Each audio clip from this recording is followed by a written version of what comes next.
बाळा, काय झालं राजा? कोणी लग्नासाठी पोरगी देत नाही? कसं देईल रे सोन्या? सांग बरं तू मला.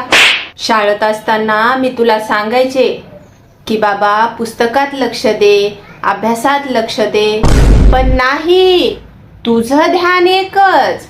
कधी इंटरवेल होतो की आणि मी कधी खिचडी खातो की. खिचडी घरी नेण्यासाठी तू 3 थाळी डबा आणायचास राजा.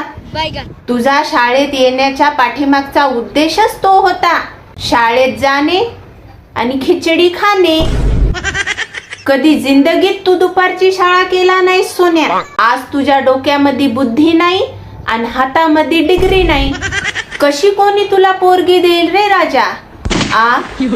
काम धंद्याच्या नावाखाली तू 4 दिवस MIDCत जातोस, 4 दिवस पुण्याच्या कंपनीत जातोस, 4 दिवस मिस्त्रीच्या हाताखाली जातोस. असं कसं चालेल रे राजा?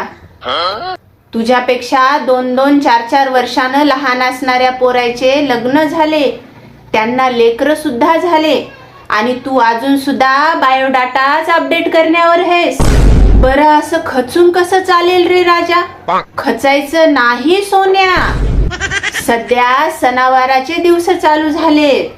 आपण दिवाळी झाल्यावर पुन्हा एकदा नव्याने सुरुवात करू पोरगी बघायला. आणि जर नाहीच भेटली